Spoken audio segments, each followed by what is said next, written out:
I be on go, yeah. Just give me a reason. I told y'all, new year, new show, same energy according to Jim every Thursday night on the big exclusive network, 7 to 8:30. Tap in with me on the Facebook channel and the YouTube channel, Big Exclusive Network. Y'all know what it is. Real people talking about real things, so if you a real one, get with me. Oh, yeah. You already know, yeah.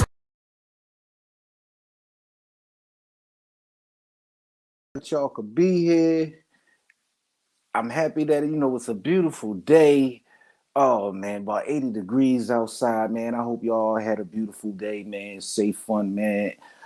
Today, something that's been like bothering me, I wanted to talk about. You know what I mean? And I've talked about it before, man, but I get those points where I just feel like something needs to be said to drive this point home. Like, wake up. You know what I'm saying? I need y'all to wake up. I need y'all to pay attention because what's going on is out of control. You know what I'm saying? It's out of control. And I feel like we are focused on and worried about the wrong shit all the motherfucking time. We go for the okey doke all the time.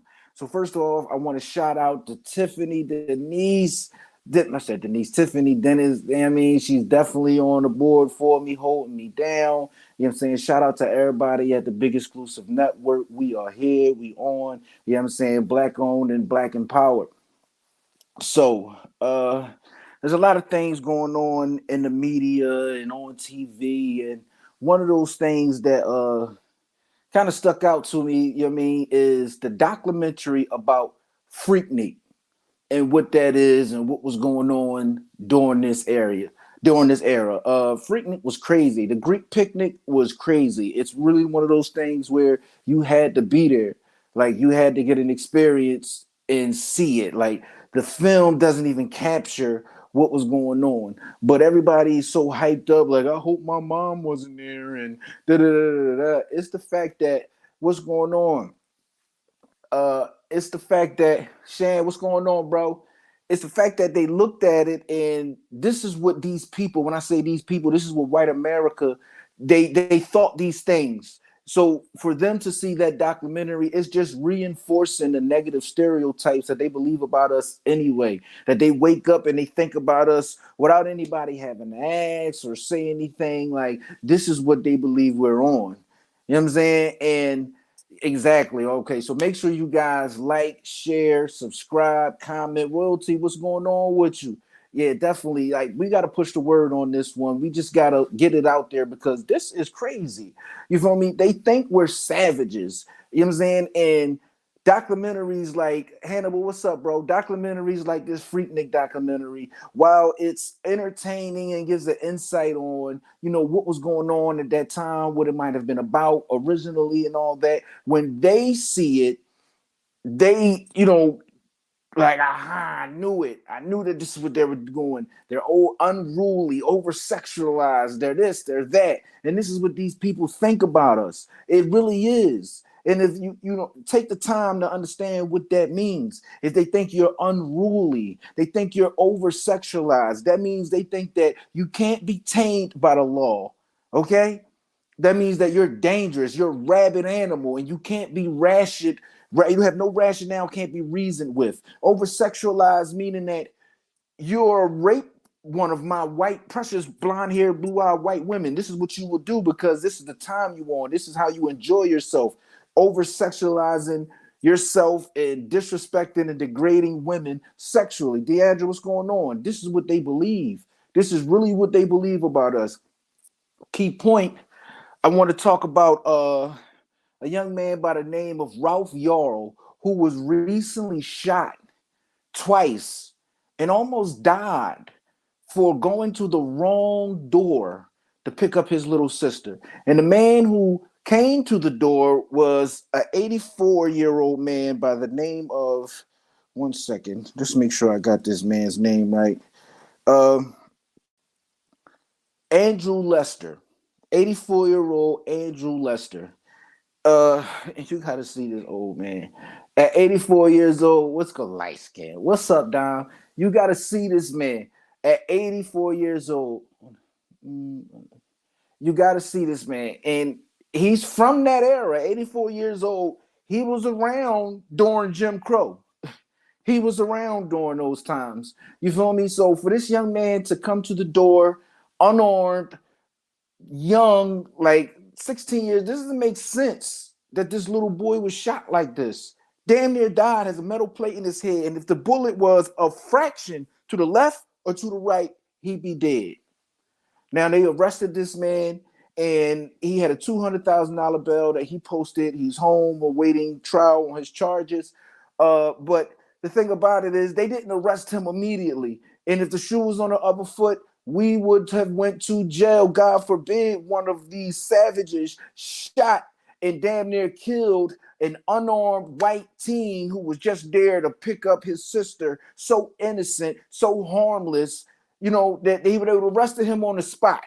They would have arrested him on the spot. And it's been proven time and time again. And it's like, recently in the news, there have been two other shootings with similar circumstances. One young lady was shot accidentally trying to get into the wrong car, and another person was shot entering a driveway. She was entering the driveway trying to turn around, and this person shot her from their porch, from the porch to the driveway. And from the pictures that I saw, it was a good distance. Like, he had to be like a goddamn sniper to make this shot. And while I feel bad for the victims of this violence, and I hope that they have a recovery and that their family is with them, I'm not sure if any of them died, but it coming out like this, I just feel like that the media is trying to spin it to a point where they're saying, hold up, this wasn't a racist thing. This is a paranoia thing, and it's not an isolated incident, and it's happened to white people as well. No, this was a racially motivated incident, period. It's period. There's no way you could have seen this young black boy at your door and thought that he was a threat. Seriously. So Tiff, listen, I want you to show our first picture. I just want you to see this young man and what was, you know, the outcome of him being shot, who this young man Ralph Yarrow is. This is Ralph Yarrow. Take a look at this young man. This is Ralph Yarrow. This young man looks completely harmless. When I see him, I don't see danger. I don't get that at all. I don't pick up danger at all. I don't get that. I'm sorry. If my opinion's biased because I'm African American, I don't get danger from that. Seeing him, I don't get danger. Nene, what's going on with you? I don't feel like that young man even poses a remote kind of sort of threat, you know? And for him to be that this is the defense they're going to put on, like, I just don't understand. So I want you to see the outcome. Show the next two pictures, Tiff. I want you to see what happened to this young man, how he ended up. This is horrible. This is horrible. This is horrible. This is disgusting. If it was my son, I swear to God, like, I would be ready to lose my mind.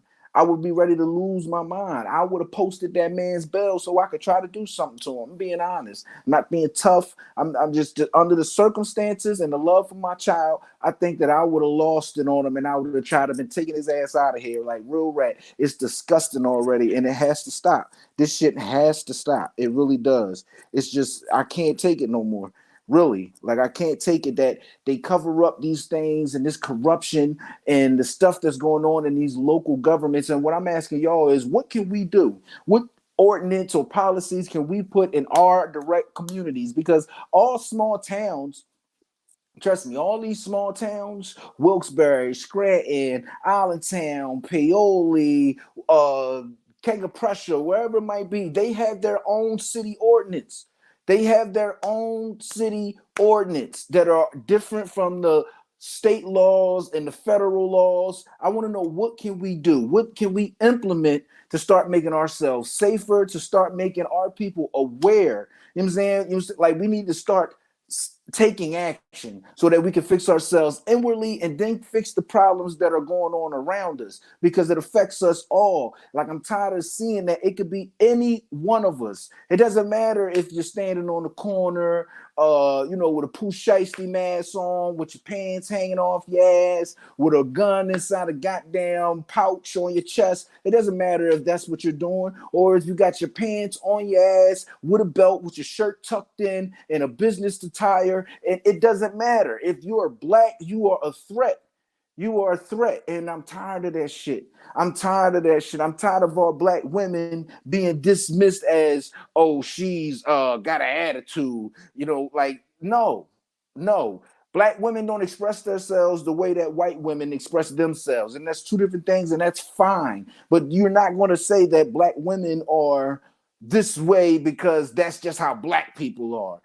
She's, like, this is the things that they put out there about us. And because they put these things out there, this is what happens to our children.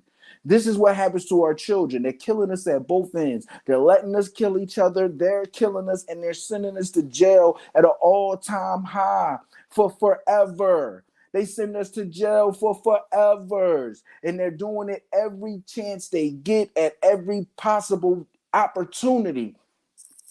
I want to go on to the state of Tennessee and the city of Memphis. What's going on down there with their council? That it's just crazy. It's crazy. Yeah, he definitely is an old back in the day racist, and I hope that he gets 1,000,000 years in jail. Fuck him. That's how I feel about it. Real rap. You feel me? And in Memphis, Tennessee, actually, if you could put this up for me, Tiff. There is a councilman. No, not that one. The one about Justin Pearson. Councilman Justin Pearson. And nope, not that one. Not that one. 4. Yeah, there we go. Yeah, 4. There we go. Right here. Now, according to Shelby County Commissioner Erica Sugarman, leaders in Nashville threatened to pull state funding for projects in Memphis. And if commissioners were to reappoint Justin J. Pearson, this is disgusting. You see this black man right here with the power to the people fist up, the afro showing his Afrocentric roots, the suit and tie and the glasses showing that this is an educated man, a well-articulate man with reasonable understanding. And they don't want to see that. They don't want to see us like that. They want to see us in the form that they understand better, that they understand that we are savages, that we are not fit to be at the table with them. And you know what? We shouldn't be at the table with them anyway. But they're saying we're not supposed to be at the table with them because we are dogs. We are less than. And the laws and the moves that they're pulling right in front of our face is an example of it. But the scary part about it is that we're not tuning in. We're not tapping in. We don't care about nothing if it ain't happening on Stars. Should I tell you what's going on with you, Spado? You know what I'm saying? If it ain't happening on Stars or BMF or Power or P-Valley, all these things that these shows come on, right? And everybody's watching them. Everybody in every inner city community all over the country, we're watching these shows. Ha, ha, ha, entertain, stupid. Meanwhile, these people are busting these moves in the places where it counts. They're doing the things that count. They're not utterly wasting their time all the time. And that's what we're doing. We're wasting our time. We're wasting our efforts. We're wasting our assets. You know what I'm saying? Pull up 5 for me, Tiff. You know what I'm saying? So not only was Justin Pearson kicked out of the council, another black man was kicked out of the Nashville City Council as well, Justin Jones. And, they kicked these two out, and there was a white woman with them that, should have been kicked out with them because she was with them, but she wasn't. Because, and by her own admission, she says, because I'm white. You know what I'm saying? And straight like that, it's because I was white. And you know why they kicked those 2 young men out? Because they were African American. These men are speaking up on what we're going to do about gun violence in the city of Memphis. They're tired of it. People are tired of it all over the country, not just Philadelphia, not just Chicago. People want real solutions to what's going on in their communities. People are tired of dying. You know what I'm saying? Creamy, what's going on? People were tired of dying. People were tired of being scared of dying. You feel me? Living every day like I never know when a bullet just gonna fly through this window. And these people in these councils and these chambers, these white people, they don't want us to fix those problems because they don't have those problems. Their problem is, how are we going to sell more guns? How can we get more guns sold? I don't care where they go because I know they're not coming to my community. They're going to go out there in the battlefield. You got to figure, is it easier to fight a war over in Iraq somewhere or in Baghdad where things are already in shambles? You know what I'm saying? Shit's already fucked up over there. They don't even got goddamn, some places they don't have Wi-Fi, 5G, none of that shit. They don't have none of these things. So it's easy on the mind and on the heart to go over there and drop a bomb. It's easy. They don't care. It's like this to drop a bomb. Kabloom. You feel what I'm saying? So that's the part that's fucking me up. That's what they're doing. They're dropping bombs on our neighborhoods because they don't feel that our neighborhoods is, worthy of living in. They don't feel that we're part of real America. They don't think that.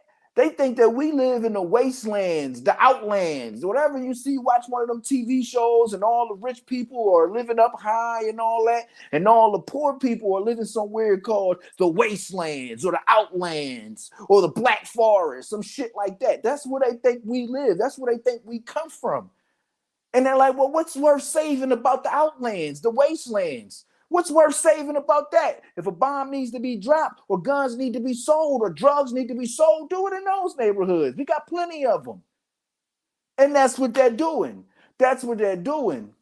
It's the old white people in positions of power and legislative with their good old boy way of thinking. I'm down in here in Memphis and they're scared of change. Yeah, I forgot that you was down there, Jess. I forgot that you was down Memphis, man. I'm glad you here too, Jess. What's up, bro? You know what I'm saying? And listen, when Justin Jones was reappointed 3 days later, you have to see with your eyes the look of disappointment in these white people's face. Show the number 6, Tiff. Show number 6. You have to see this shit. You have to see.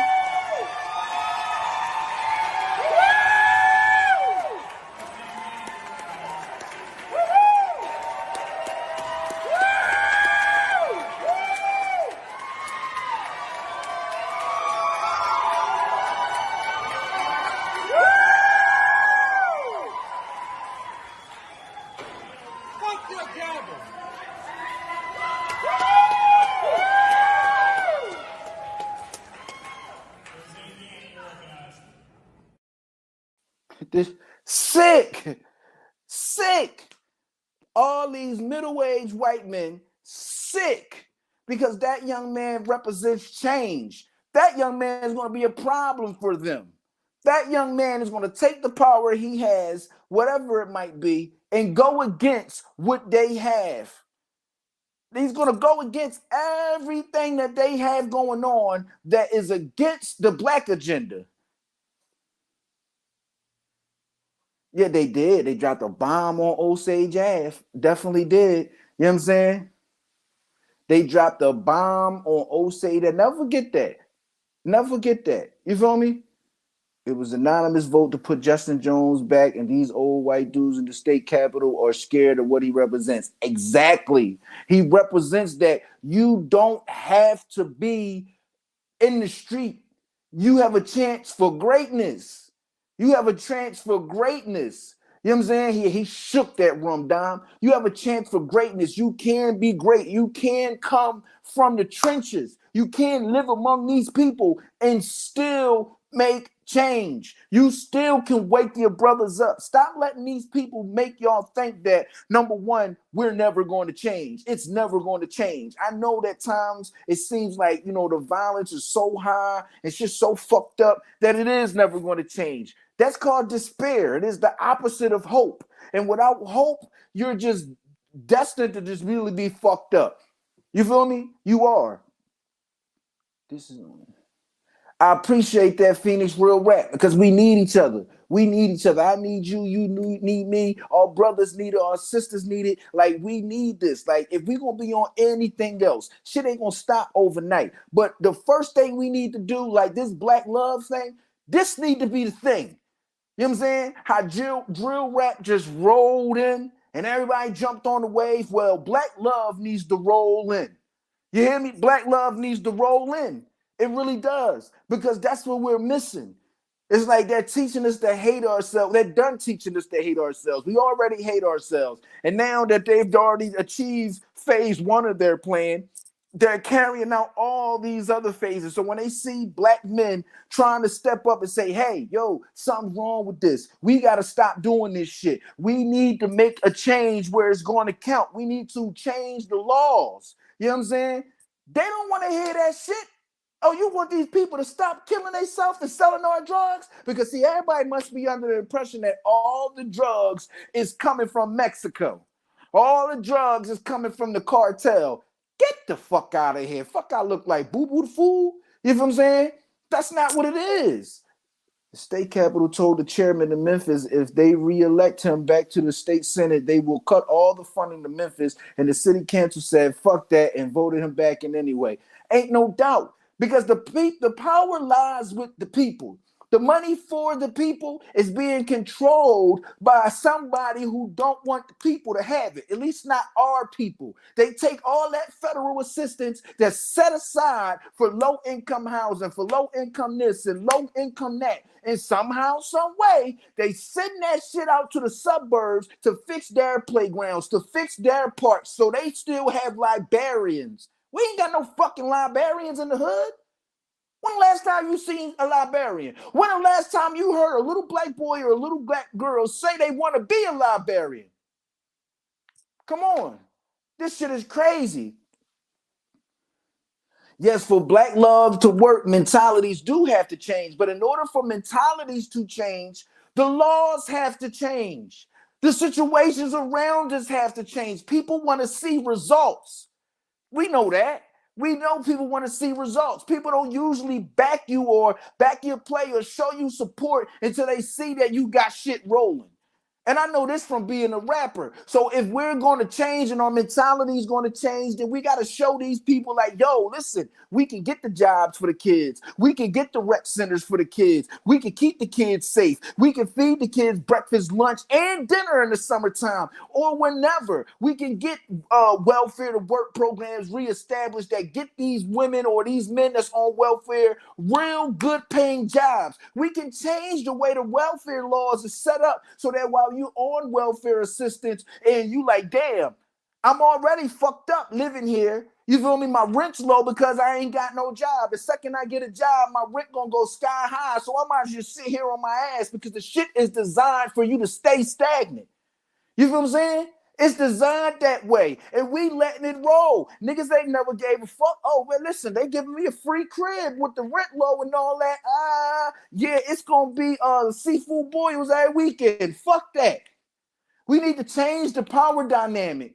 Change the power dynamic. Stop trying to shit on everybody. Like, that's the problem with our neighborhoods. That's the problem with our communities. That's the problem with us. Even in our music, we always talk about stunting on a nigga, pulling up with your wrists all bust down, and this bitch ass nigga mad because he ain't got one. Why he gotta be mad at you? Put him on so he can get one too.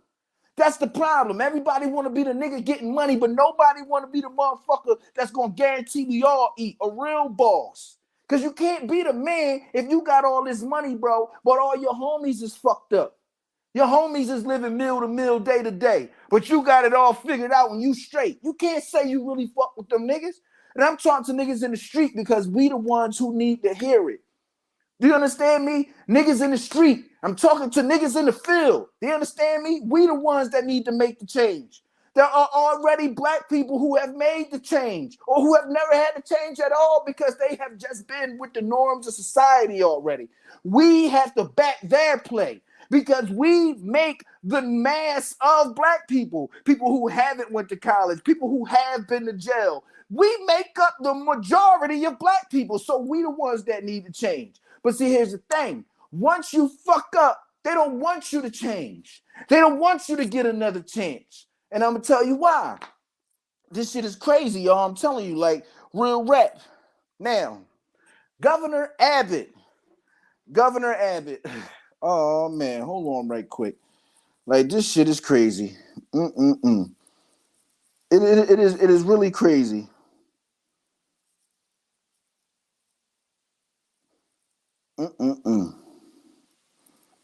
It is like really the motherfuck crazy.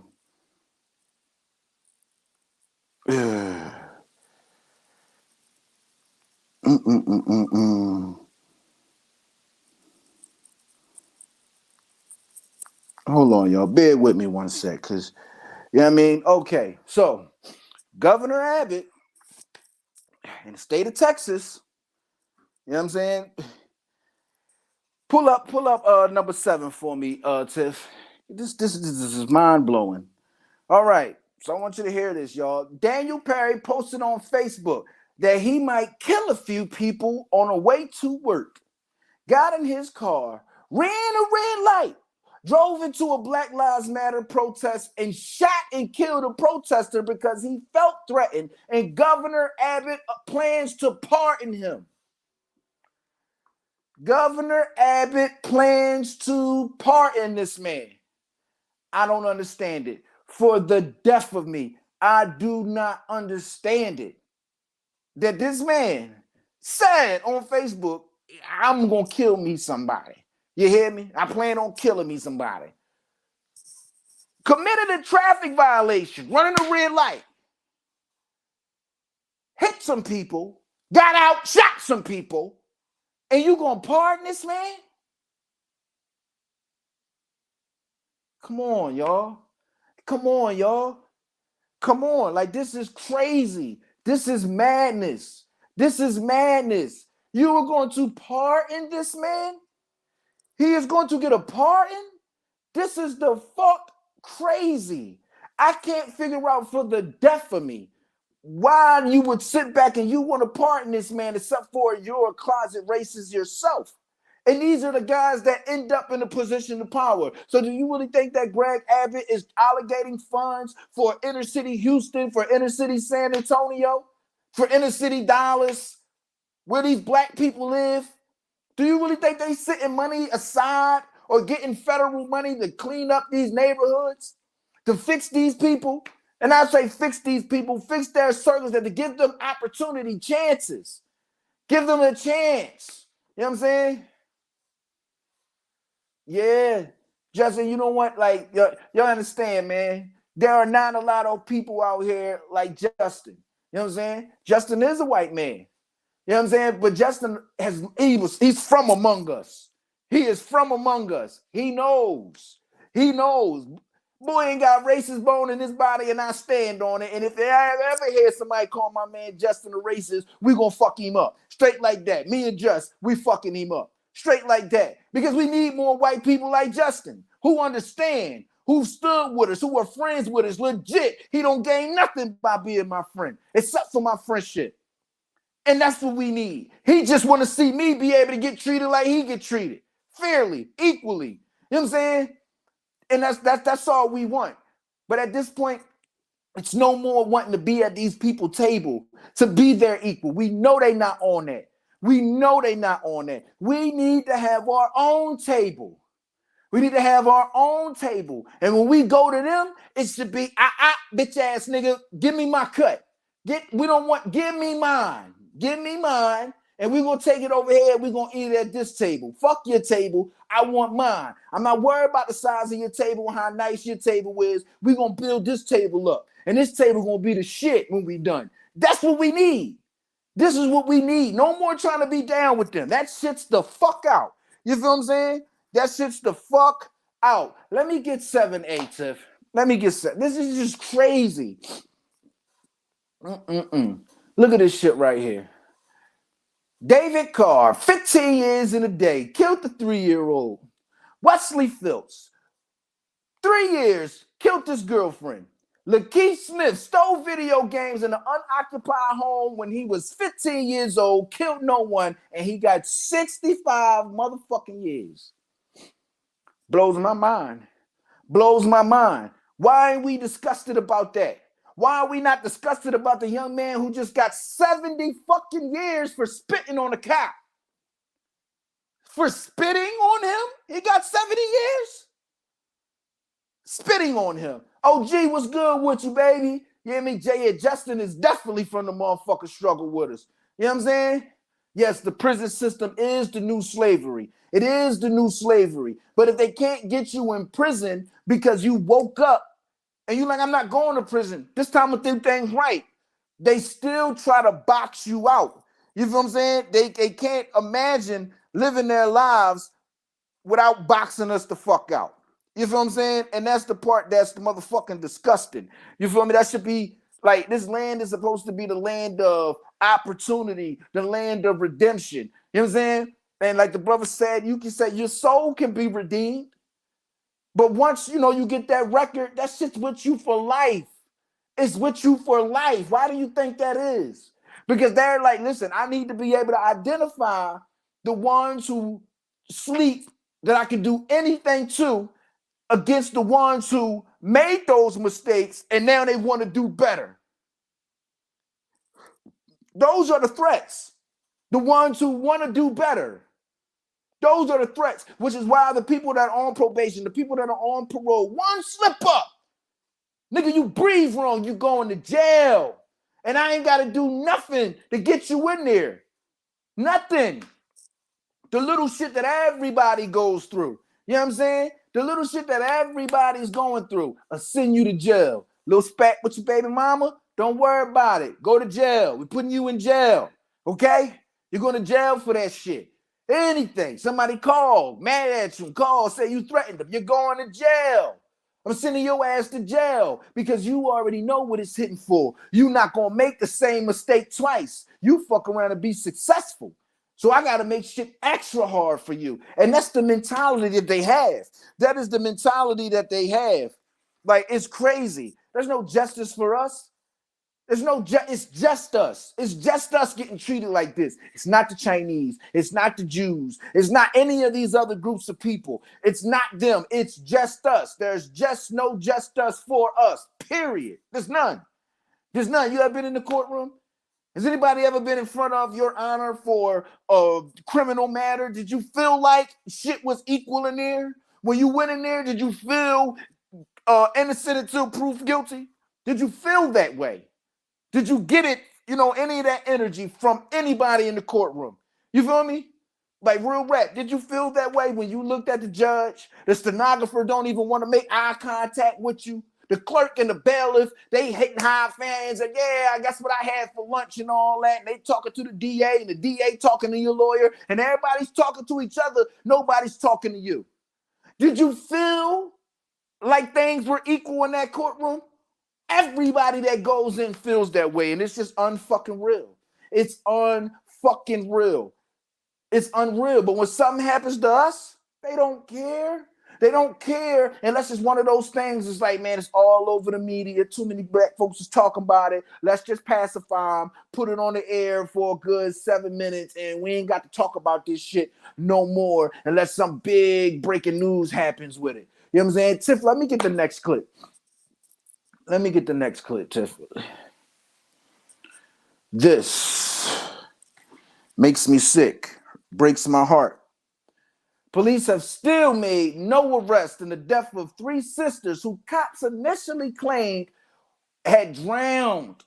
Autopsy indicate evidence of strangulation. And these young girls, Zairiel, age 9, Amaya, age 8, and T. Marie, age 5. And we don't know who strangled these young girls. You don't know nothing. After y'all said they drowned. Drowned? I'm pretty sure that a coroner, a medical examiner, can see the difference between drowning and strangulation Immediately. Immediately. Because when you strangle somebody, post-mortem, the marks are left around their neck where the blood stopped flowing at. That blood ain't pumping no more once that body died. So whatever blood was where it was at for the strangle, for the rope, whatever it was, you'll see it. Every medical examiner, any medical examiner worth their degree is going to be able to tell this shit. So when the report came through that these young girls died of drowning, that right then and there, we need to make this person, whoever filed this report, needs to be a person of interest. Straight like that. Why is there not outcry about this? 3 young black girls under the age of 10 years old. Why are we not tearing shit up now? Why are we not going crazy now? 3 young black girls? But we still worried about the same dumbass shit. And I'm guilty of it too. We worried about who's going to pay all the bills. Is we going half or not? We worried about all the wrong shit. How we going to stay safe and keep our babies safe? Let's worried about that. Because if we can't do that, then what the fuck is we going half on? Whose turn was it to watch the kids? Is we going half on that? Whose turn was it to protect the babies? And my prayers are with this family. I'm not condemning this family. My prayers are with this family. I can't imagine the pain and the hurt that they're going through right now. I can't imagine the pain and the hurt. Recently, I had a situation with my daughter in the playground. And, luckily, thank God that nothing happened to her. Thank God nothing happened to my baby. But just hearing that just sat me a certain way for the rest of the day. Real rap. I talked to my daughter. I told her I loved her and that daddy would be there later on. I'm on my way. Because I just didn't understand. Yeah. It's just crazy. It's crazy, y'all. Like something's gotta be done. Something's gotta be done. Like, sadly, this is a horrifying trend across the country where very little manpower is devoted to solving the murders of black children, as always customary with white children. Over the past 5 years, and this is coming from Sean King. This is coming from Sean King. So let me tell you what he wrote on his caption on Instagram. He said, "I promised her that I would do everything I could to find out who killed her girls, no matter who it is. It's actually embarrassing, outrageous that no arrests have been made in this case. Over the past 5 years, I've helped solve multiple murders and cold cases, both privately and publicly, and we will solve this one as well." And this is coming from Sean King. Now, if you don't know who Sean King is, that's SHUNKING, and you can find him on Instagram just like that. He's one of our black scholars. He's one of our black journalists. He just wrote a new book. Check his page out on Instagram. The man is phenomenal. He's one of our, black media sources that we can go to that's going to speak out on our issues the same way Mark Lamont Hill does and all that. Like, we need to be in tune with what's going on. Yeah, we need to be in tune with what's going on. Be worried. Be worried. We need to be worried because anytime we start talking about black empowerment, anytime we start talking about, the disparities of what's going on, they look at us a certain way. They label us a certain way. And the label that they give us, well, go to the next clip, Tiff. This shit is crazy. Oh, man. Newly uncovered FBI records revealed that the agency utilized paid informants to infiltrate activist groups during 2020's Black Lives Matter protests after the police murder of George Floyd. These informants pushed racial justice activists whom the FBI had designated as black identity extremists towards violence and incriminating acts. Black identity extremists. This is what they call us, okay? We can't trust the FBI. We can't trust our own government. How are we going to govern ourselves? This is what I'm calling for. You cannot trust the FBI. And I don't want to sound like some weird motherfucker that deserves to be running around with a tinfoil cap on, but you can't trust them. Or the CIA, any of these motherfucking alphabet groups that they put out here, okay? They are no different than the Nazi Party and the SS men. They are no different. They will come in your house without a warrant. They will. They will be all in your shit without a warrant. They will come in your house for a body worn, throw a goddamn flash bomb for a nigga that got 2 ounces of weed in there. They will. No questions asked. Based off a tip. What does that sound like? Like the fucking Nazis?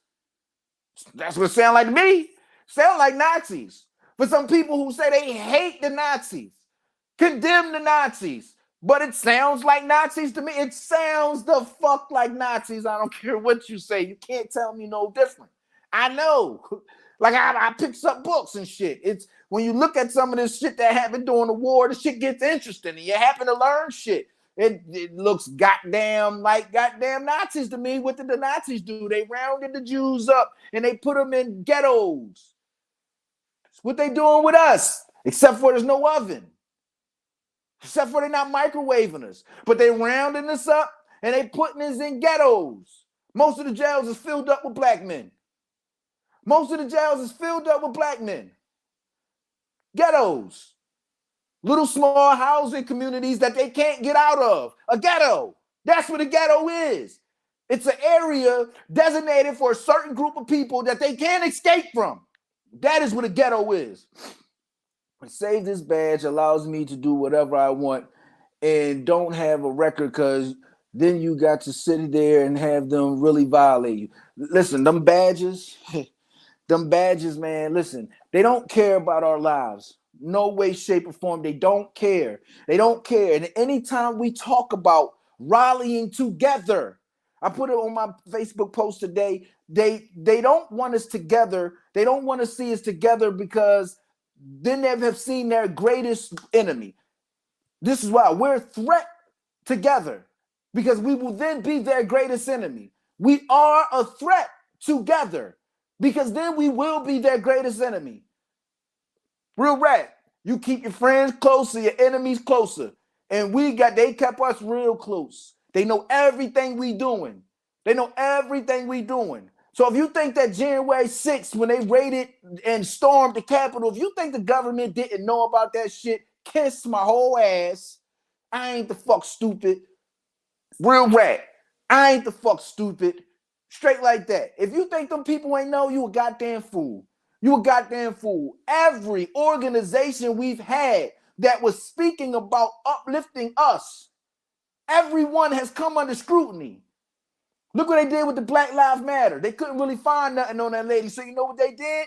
Oh, she's taking money from the Black Lives Matter funds, and she's buying properties and buying houses and all that. Why should she be rewarded for her hard work? Why? She put all this shit together. Why shouldn't she? She ain't hurting nobody. You feel me? Because she's spending some money. She got a house. She got a car and a this and a that. Jealousy is a motherfucker. You hear me? Watch your six, because jealousy is lethal. It's lethal. And that's what we exhibited. Oh, she got this and she got that. She ain't like us. She ain't from the hood. She ain't living in this squalor with us, so she must not be for us, and she must be crooked. That's what she did it for. She swindled us to get this money out of us. To fake like she cared. Why? She's still black. How does that make sense? But the media pushed that shit, and we believed it ate it right the fuck up. Ate it right the fuck up. You know what I'm saying? But we know that any organization that has to do with empowering black people, informing black people to stick together, to put the guns down, to educate ourselves, to rise above the bullshit, to spend money with each other before we go spend it with them. Anybody talking about that shit and they start listening, oh, you public enemy number motherfucking one. And I say this all the time. My man Fred Hampton. Oh my God, man. Fred Hampton was amazing. He was an excellent brother. Fred Hampton should have been president back then. Real rap. He could have been. Real rap. They didn't want to see no shit like that. The Black Messiah. That movie is real. Y'all ever see the movie The Black Messiah? It's real. It's based on a true story. What happened in that movie happened in real life. And every time when it goes, the FBI, we know for a fact the FBI played a role with Fred Hampton. The FBI played a role with Malcolm X. The FBI played a role with Martin Luther King. The FBI played a role with the Black Panthers. The FBI and the local police played a role with the movement, with the MOVE movement. The FBI, for sure, infiltrated the Black Lives Matter movement. Oh, you think they didn't? Play the next clip for me. Play the next clip for me, please. I am the type of individual, I don't give a fuck about going to prison. I don't give a fuck about getting killed because, believe me, I've fought ISIS or Daesh. I've fought Al-Qaeda. I've fought Abu Shabi. I've fought in Iraq and I've fought in Syria. I've trained real Antifa freedom fighters in both those regions. And I am certainly not fucking scared of you. I am the...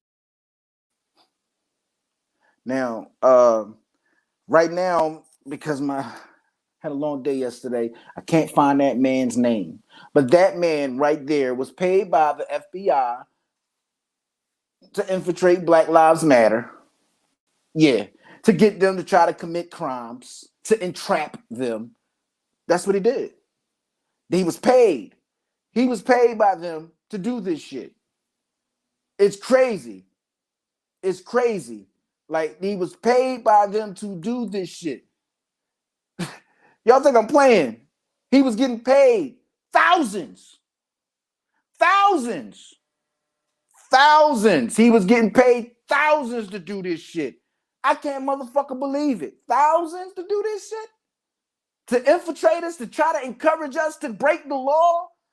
To buy guns, not jaywalk, to buy guns and buy bombs and shit. You know what I'm saying? This is what he was trying to get us to do, to prove that we are what they say we are. This is what they wanted to prove.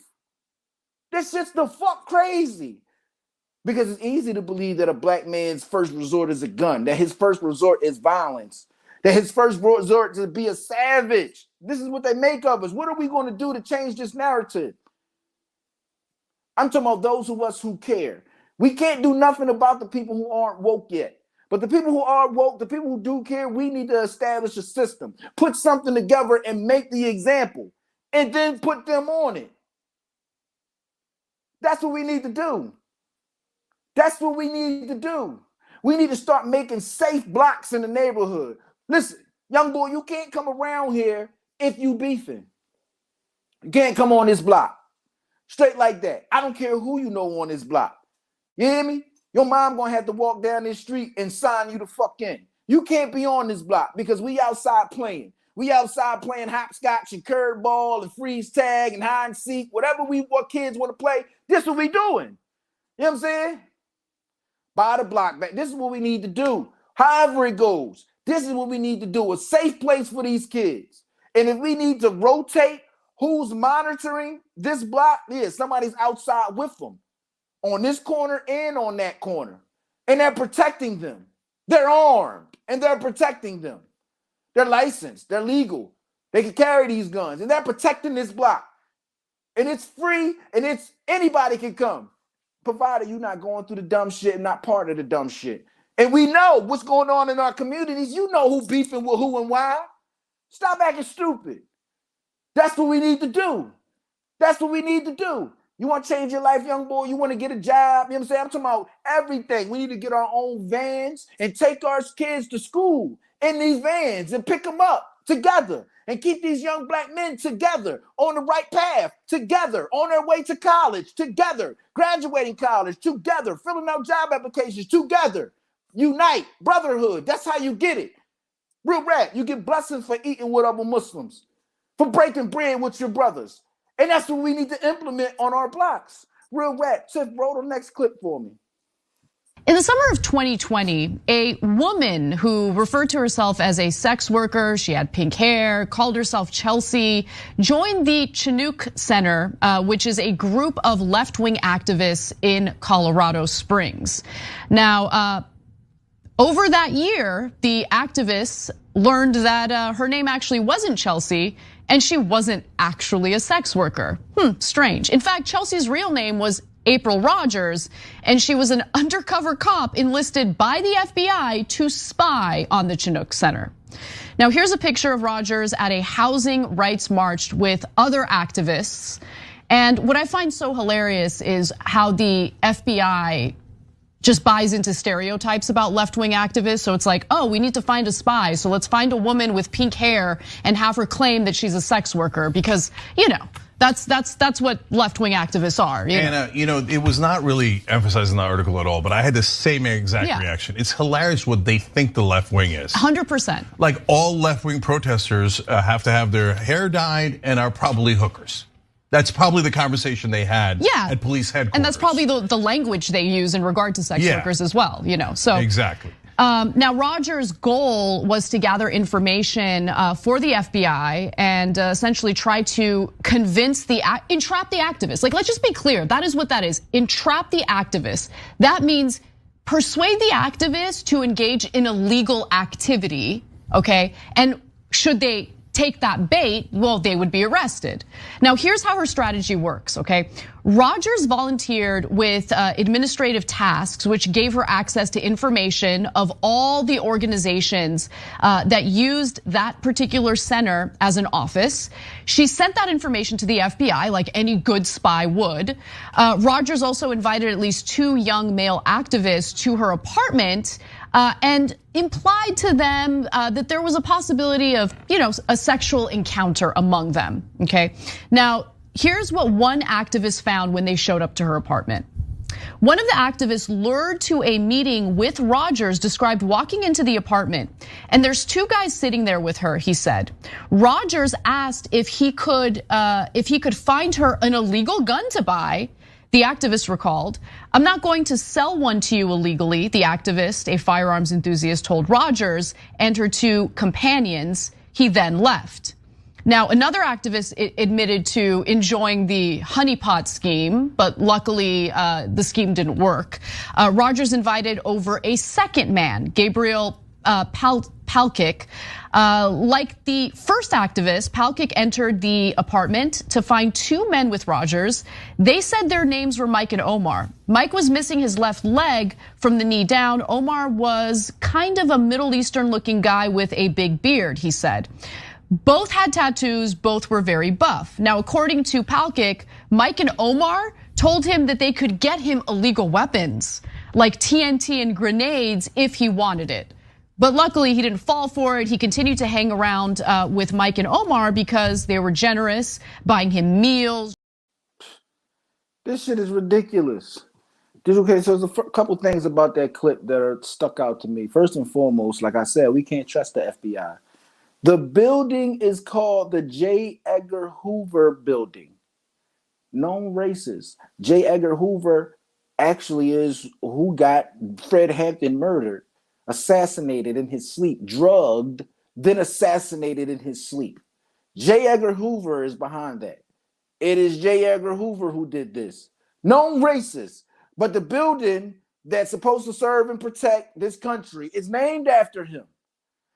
Do you expect any justice to come out of there?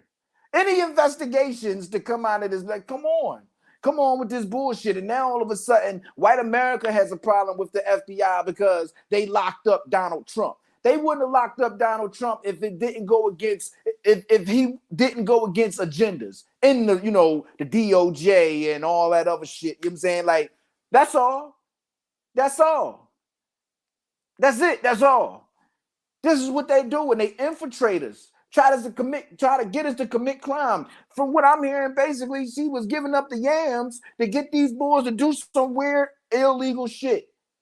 They don't give a fuck. Look what they did with Whitey Bulger. Just let that boy run amok in Boston. Whitey Bulger. Let him run amok in Boston, trying to infiltrate the mob. This is why the beef in the community has to stop. This is why we have to form a bond and educate the community, to value family, to value our communities. We can't begin to solve a problem with them and we can't solve our own. They stick together. We have to sweep around our own front door first before we can stand against them. Absolutely. You're absolutely right.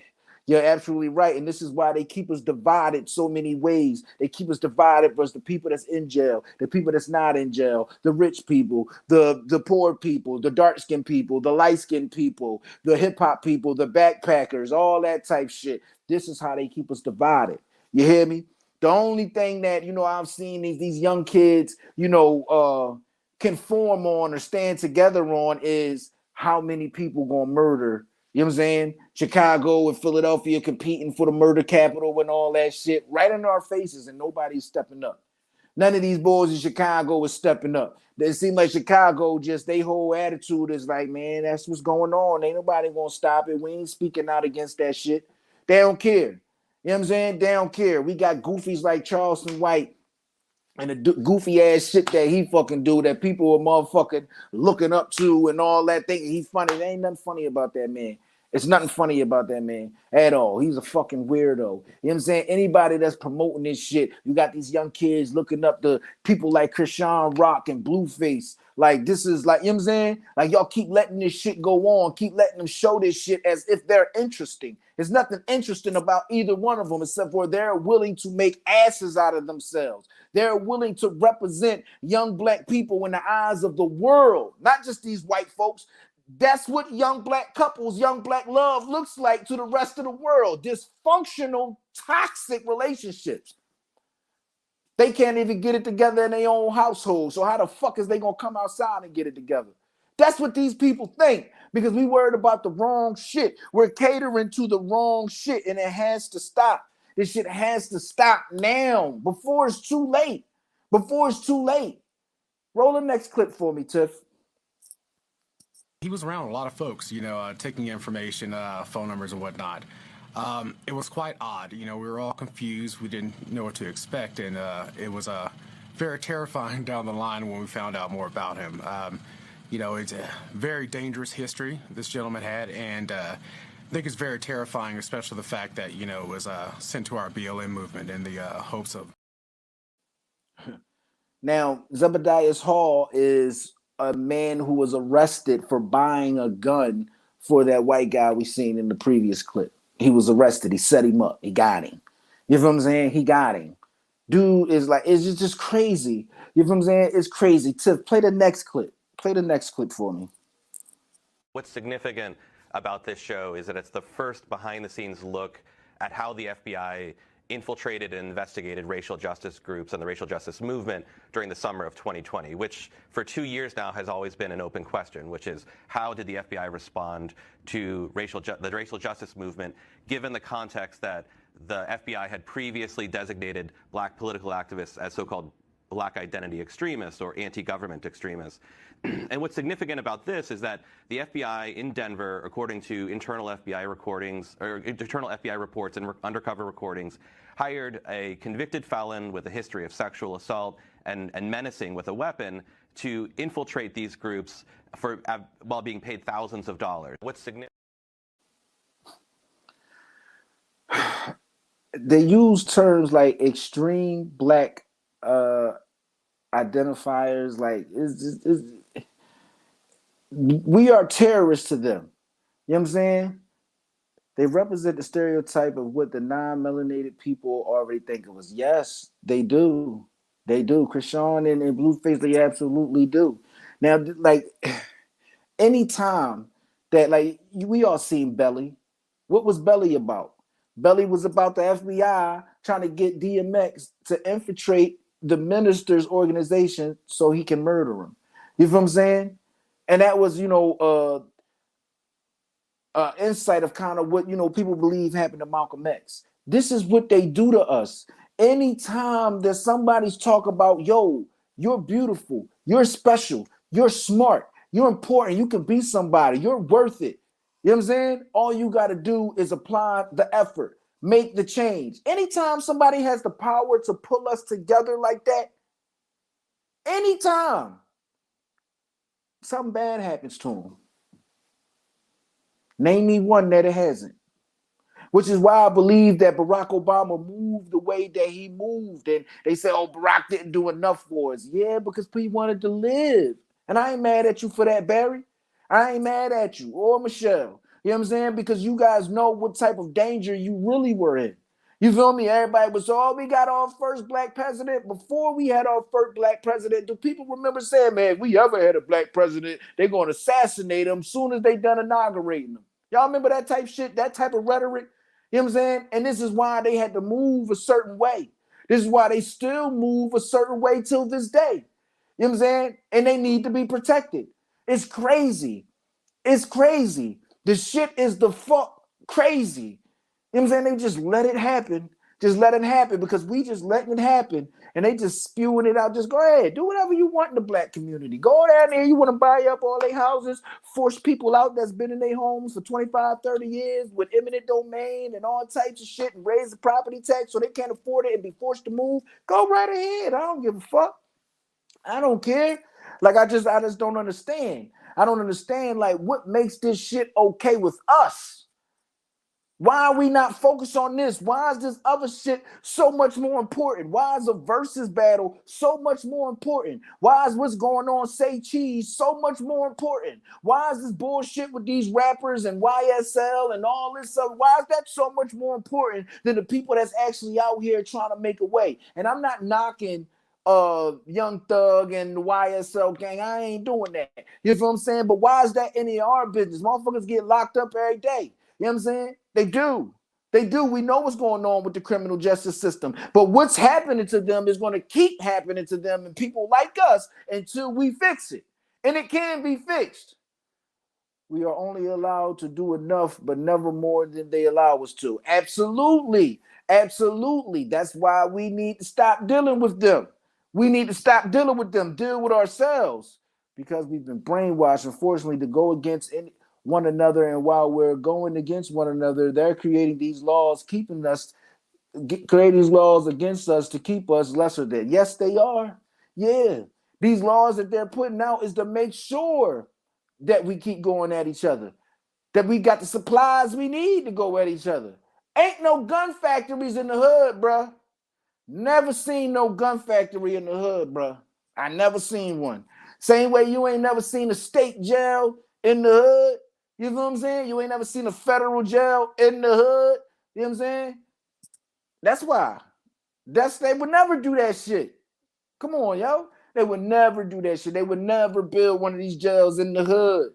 You feel me? In the hood. They would never have that type of reminder. Like, notice this, right? FDC, Federal Detention Center in Philadelphia. We can't see those inmates. You can't drive by the Federal Detention Center and see those inmates. They can see you. And if they get your attention in one of them windows or something, you can see them. But you can't drive by and see them in the yard. The same way you could drive by Camp Hill, SCI Camp Hill, State Correctional Institution Camp Hill, right here in goddamn Harrisburg. You hear me? When you ride past there, you can see all the inmates outside playing basketball, working out. You see them all. They wouldn't do that shit in the inner city where these white people can see why they should be ashamed of themselves. They would never do no shit like that. It's easy to just, throw them in the mountains somewhere where I ain't got to look at them. You feel me? They don't care. And then the ones who aren't racist, who just don't care one way or another, that they're trying to live their life, they're making it easier for them to not do the right thing. You know what I'm saying? It kills me how the Jewish community, talks about hate crimes. Yet right now in Israel, this Ramadan that we just went through, the Israeli police were inside masjids beating the Muslims during Ramadan while they prayed.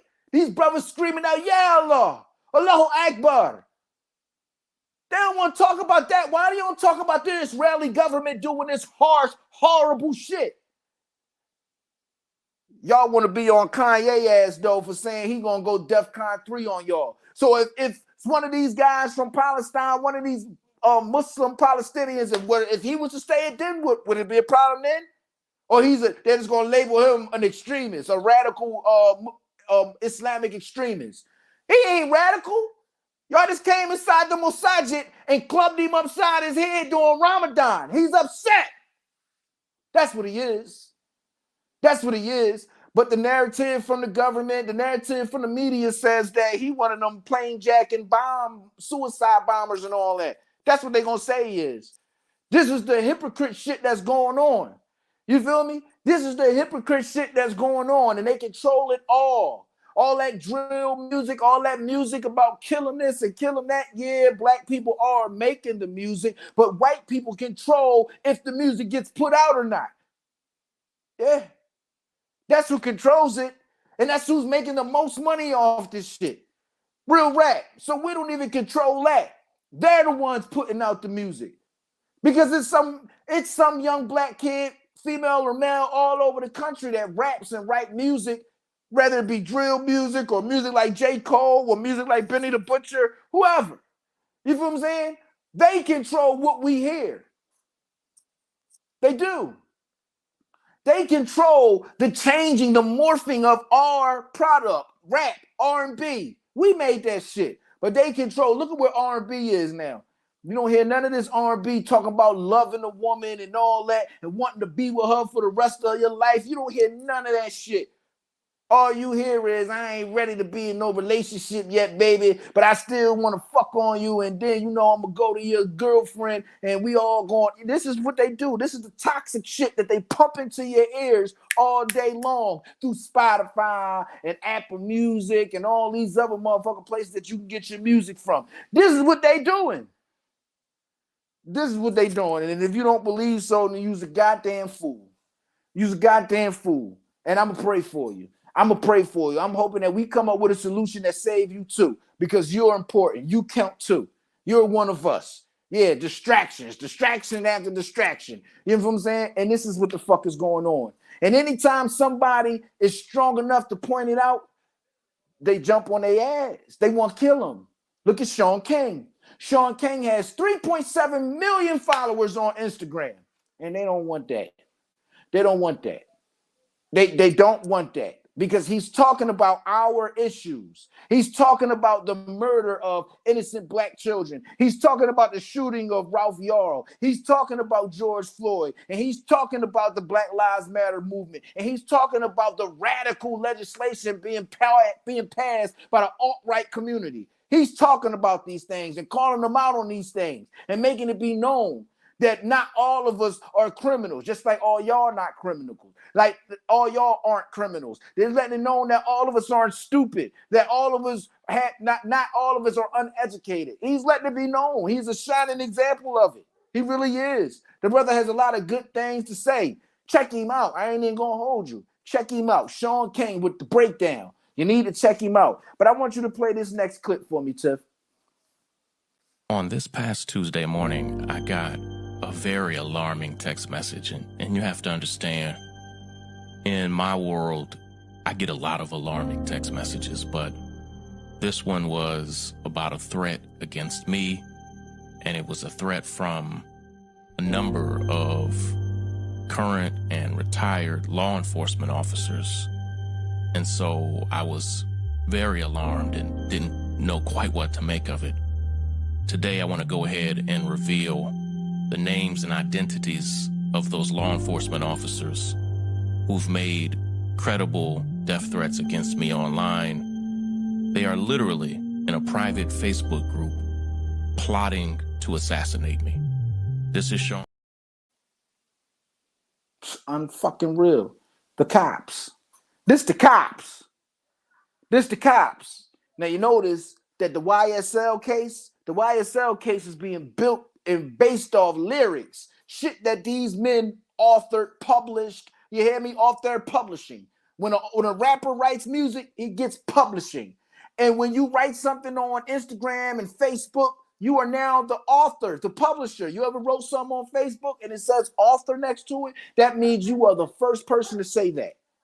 That means nobody else has said anything like that or worded it like that. You are the first. That's why it says author. You feel what I'm saying? If they can't make no money off of you, you mean nothing to them. Open your eyes. They're building more jails and schools. Think about it. Yeah, it's Hannibal. You know what I'm saying? But the fact that these men were allowed to keep their jobs after making threats, terroristic threats, which is a crime. Terroristic threats is a crime. You feel me? And I honestly believe that under, the gaze of in your duties as a police officer, if a police officer makes terroristic threats, he should be fired immediately. Give me your badge, give me your gun. This shit should be over. But like I said, anytime we speak up, anytime we're talking about black love and bringing ourselves together, spending our money with us, feeding ourselves, educating ourselves, anytime somebody's talking like that and it looks like he can get the message correctly to the masses, they start talking about killing him, and then they kill him. This is what they do. They kill us off. They want us dead. They want us gone. This is what they do, and nobody cares. And when I say nobody, I'm talking about us. We already know they don't care. I'm talking about us. Why don't enough of us care? Why don't enough of us care? Why don't enough of us want to get something done, see some changes, not just talk about changes? I'm tired of coming on here every Thursday from 7 to 8:30 on the big exclusive network talking about change that ain't going to never come. I'm prepared to make change. I'm all with volunteering, donating, whatever that needs to be done. I'm with it to support the cause. Why is nobody able to rally us together like Minister Farrakhan was able to do before with the Million Man March? Why can't we do that again? It needs to be done. Another Million Man March. And that's all we need to be talking about. A post on social media isn't enough. It's not enough. Okay? It's not. Nothing on social media is enough. You hear me? We need to be there, going live from DC, from the nation's capital. All these black people, all of them. Not just all these black people. The headline should be, all the black people are in Washington, D.C. Is it any black people left in California? Nope, because right now, they all in D.C. It should be so many of us there, everyone, all of us, that you can definitely break into a black person house and get away with it. In the middle of goddamn Compton, in the middle of Philadelphia, in the middle of Chicago, you should be able to break into a vice lord's house and get away with it because he in D.C. talking about what matters, supporting what matters. Not that I wanted to get a house to get broke into, but it should be that deep. It should be that deep. When the Latino community wanted to demonstrate how much of an impact that they make to this country with people with green cards, nationalized citizens and all that, illegal immigrants and all that, when they were having that issue, you know what they did? They shut down all the poppy stores, every poppy store in Philadelphia. And I know they did it all over the country, but I was in Philadelphia when it happened. They shut down all the poppy stores. We felt that shit. Oh, you felt that shit? Yeah. You ain't no quick run to the store no more. That convenience is gone. They demonstrated. They flexed the power they actually had. Like, look, you can't do this shit without me. They showed and proved. When are we going to do that? When are we going to do that? When are we going to attempt to do that? When are we going to do something worth doing? Like, come on. What are we going to do? I'm with you. Whoever has a good idea, I'm with you. Me, I'm all the way with you. I'm all the way with you on however you want to move. You know what I'm saying? But they make it so hard to do. Because if you support somebody who has a good message and doing the right thing and you're enthusiastic about the support that you show them, you dick riding. You Joe. You a nut ass nigga. You a follower. Well, I'd rather follow somebody like Sean King and follow somebody like Mark Lamont Hill than follow a motherfucker like NBA Youngboy. I don't want to follow him. I don't want to follow Soulja Boy. I don't follow none of these niggas. I don't follow 21 Savage. I don't follow none of these niggas. I don't follow. They not talking about nothing I want to hear. Real rap. And I listen to that type of music with the gunplay and the drug and all that. I come up listen to that type of hip hop. Yeah, I do. But I don't want to hear them niggas. I don't want to hear that right now. I don't. I want to hear somebody talking about, we going to make sure y'all get jobs. We going to teach y'all about credit. We going to teach y'all how to secure land deeds. You hear me? To own our land. Because fuck owning the house. If the house is on my land, fuck is you talking about? I can get you out of there. Own our own land. And put them gates up that say private property. If I catch you here trespassing, you will be shot. Keep them motherfuckers out of our community. That's what we need. Our women need to stop worrying about spending all this motherfucking money on these wigs. Look, ladies, them $600 wigs ain't it. They ain't it. Y'all so worried about the motherfucking wigs. You know what I'm saying? Y'all not looking out. Hey, bro, guess what? All them Jordans and Balenciagas and all that other dumbass shit and $60 ace of weed and all that, bro. You don't need none of that shit.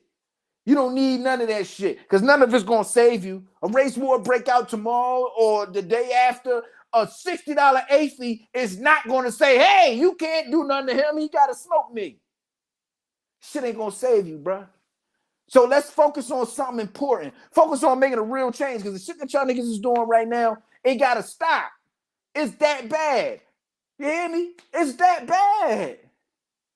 Yo, make a real change. We need to make a real change. We need to make a real change. It's that goddamn bad.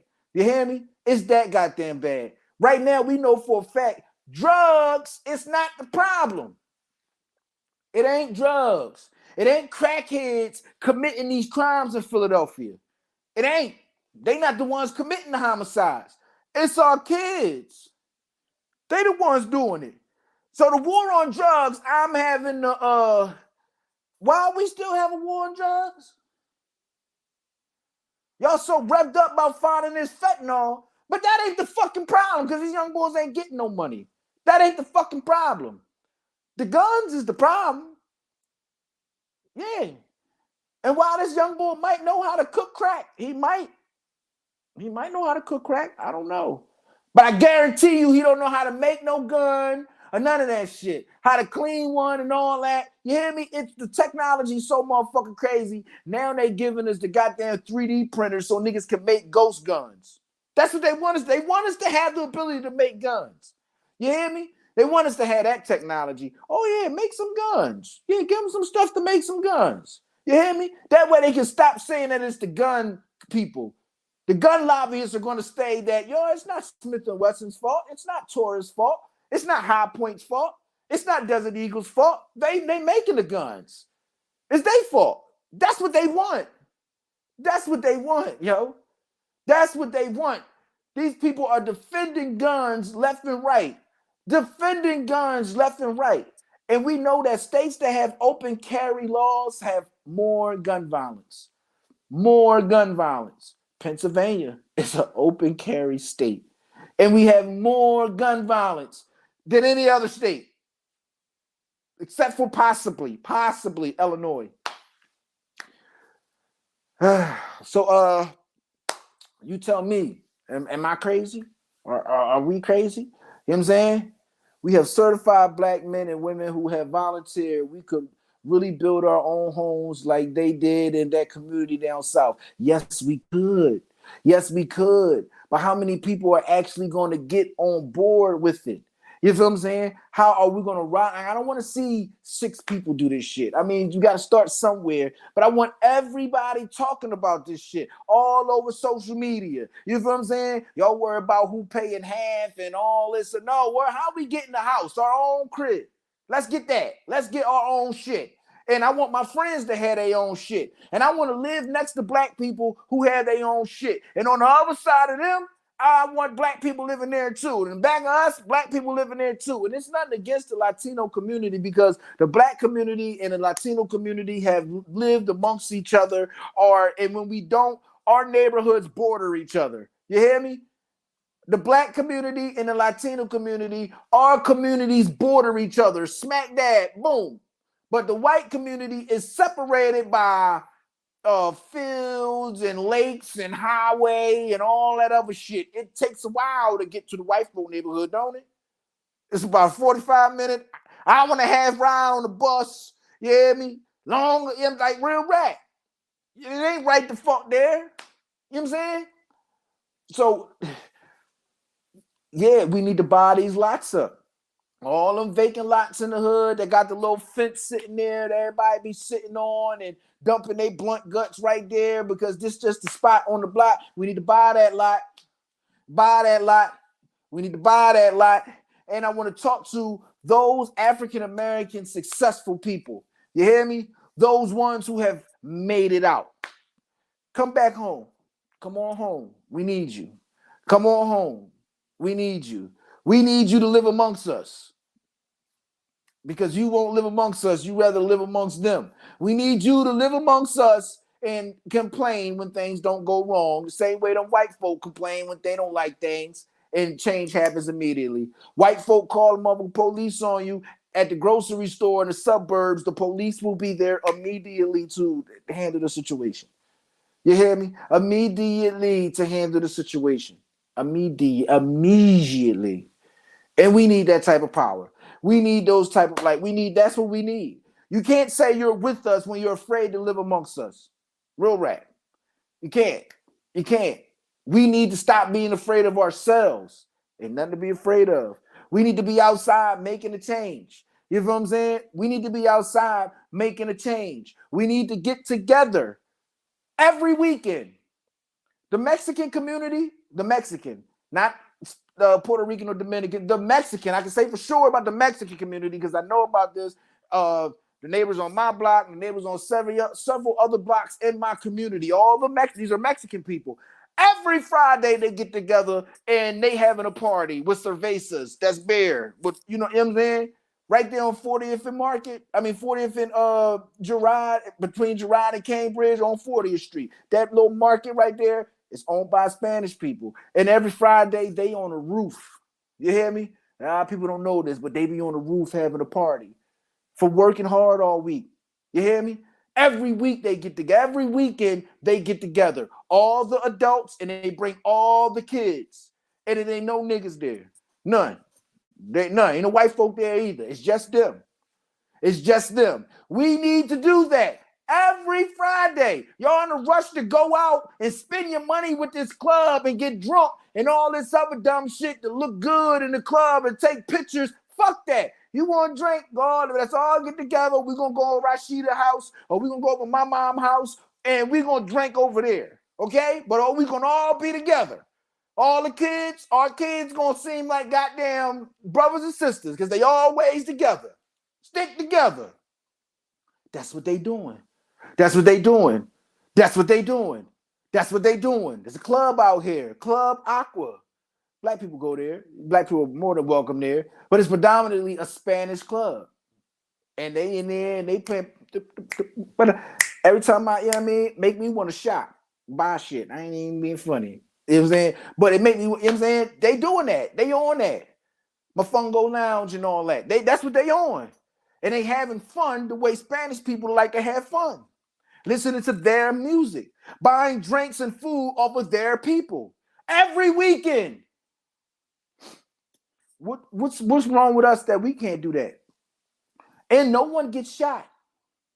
No one gets hurt or harmed. What's wrong with us that we can't do that? We can't get together. I think that right there is a healthy step. Okay? Because people still want to get out and have fun and let their hair down and all that. Why can't we do that together? You know who your friends are. You know what they bring to the table.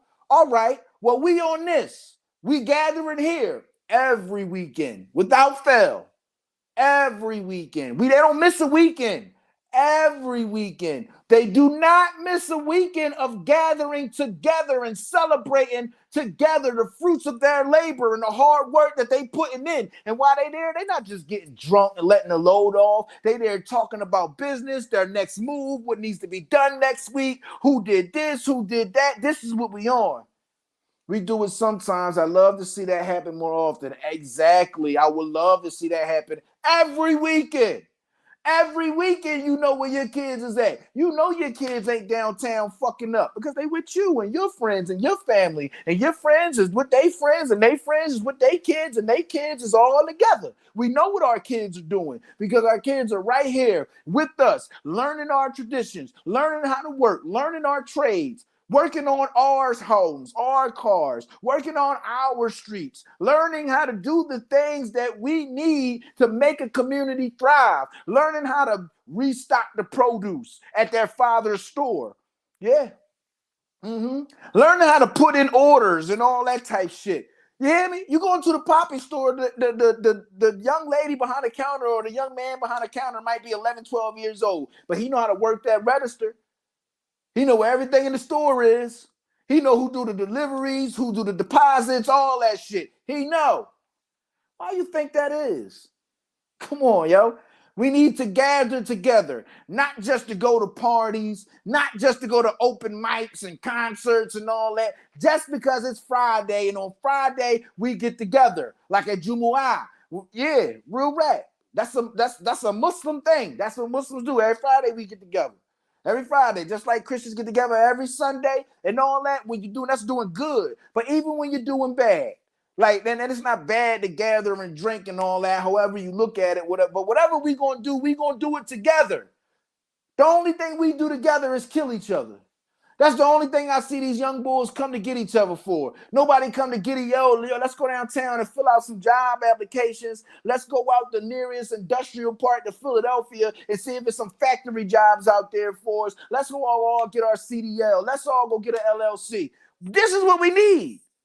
I don't want to hear about no young boy listening to none of these corny ass niggas from Philly that all they rap about is killing each other.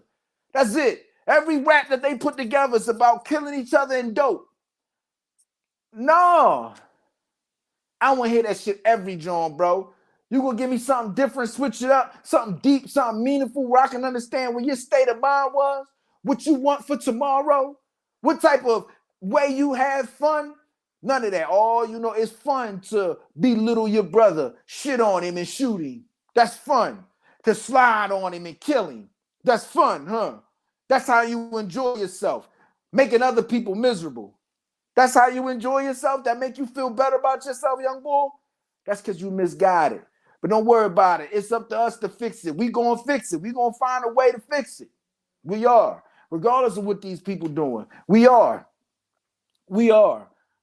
Real rap. I'd like blackpeoplemeet.com. That's what we need to do. We need to blackpeoplemeetonfriday.com at such and such house.com. That's what we need to do. Real rap. That's what we need to do. Real rap.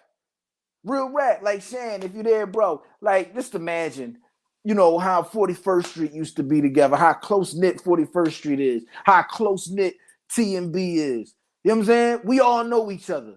Everybody down the way know me. Anybody from 39 Black, 39 from Popular know who I am.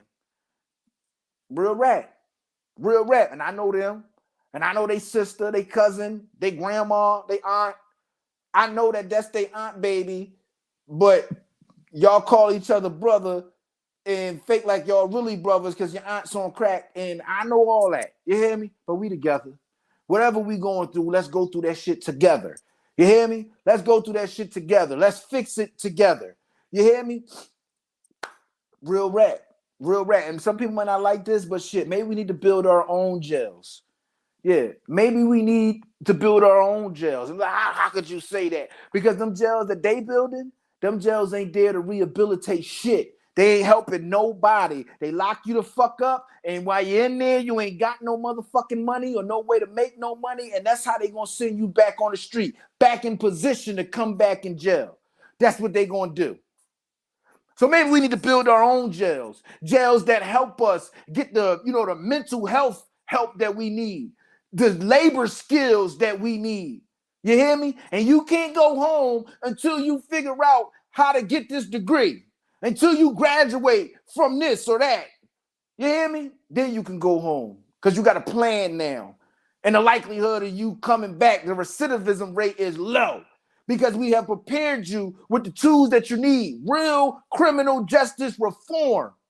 Real rehabilitation. Not they put you in jail and you treat me like shit and beat me the fuck up and barely feed me and put me in a motherfucking hole and write me up for nothing just because you want to give me a hard motherfucking time and put your fucking foot on my neck because I'm black and you white.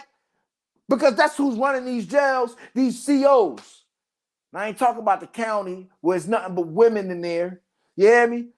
Yeah, that's what we need. We need to start programs where you go from jail to a career. Might be fucked up, but hey, some of us go to jail instead of college. That's true. All of us don't go to college. Some of us go to jail after high school or during high school. Shit. We need to get those skills. Just because he went to jail don't mean he don't need skills to survive in this world. A real second chance. Don't tell me I can't be a police officer because I used to be a felon. Those the motherfuckers that's going to make the most change because they know what's going on. All crime don't need the motherfucking goddamn put you in jail. All police officers don't got to show up and handcuff you tight till your fucking fist turn blue. No, they're there to find a resolution. We need somebody that can get into the street and stop the bullshit at the root without throwing somebody away for fucking forever. Get in front of it. Proactive, not reactive. This is what we need, because there's all this community resolution shit and community relations between the police and the black community. That's just a fairy tale. That shit is a fairy tale. Real quick. And before I get up out of here, I just want to leave y'all with something. James Baldwin on Black Cops. Black policemen were a never matter. We used to say, if you just must call a policeman, for we hardly ever did. For God's sakes, try to make sure it's a white one. A black policeman could completely demolish you. He knew far more about you than a white policeman could, and you were without defenses before this black brother in uniform, whose entire reason for breathing seemed to be his hope to offer proof that though he was black, he was not black like you. We need to change that shit. We need to change that shit. You hear me? We need to change that shit. Black is black is black. And no matter what you stand in the community with these people, whether you have a degree, whether you're an NBA player, whether you're a lawyer, a doctor, whatever you are, if you're black, you're black. If you're black, you're black. You know what I'm saying? And this is what the problem is. I appreciate you, Hannibal. I appreciate you. I'm sorry. Like, it's hard to talk sometimes when I get a certain level of hype. I get hyper, I start stuttering and all that type of shit right there. And I'm sorry, I apologize, but this shit it weighs heavy on my heart, man. If y'all willing to do something, I'm willing to do something. Like I said, I'm willing to do something. You think I'm bluffing? Call it. Call on me. Say, yo, Jim, listen, I got X, Y, and Z going on for the people, for the kids. I need you there. And watch how I give it up. Sturdy, stand on everything I said. And that's what we need. That's what we need. Real rap. I appreciate that, Tiff. I appreciate that. So I'm going to let y'all go. I'm not going to hold y'all hostage. I hope everybody have a good night. Hold some of these things close. Play it close to the chest. Hold it near and dear. Real rap. Because it's going down right now. It's happening. These things that I just talked about with you tonight, they happened within the last 3-4 months, if not this week or last week. Real rap. Thank you, DeAndre. I appreciate that. This is what's important. We are important. We are powerful together. We are beautiful together because we are beautiful individually. And we need to bring that together. It's so much that we could be doing. So many seeds that we could be planting for the tomorrow. The generational wealth is at our fingertips. It is. But we got to do it together. We got to do it together. And by doing that together, I promise you these white people will find a way to change the market so they can compete because they want our dollars, because that's what makes sense. So I'm going to let y'all go. Have a good night, man. I love y'all. I'm going. I'll see y'all next week. I be on go, yeah. Just give me a reason. I told y'all, new year, new show, same energy, according to Jim, every Thursday night on the big exclusive network, 7 to 8:30. Tap in with me on the Facebook channel, on the YouTube channel, big exclusive network. Y'all know what it is. Real people talking about real things. So if you're a real one, get with me. Oh, yeah.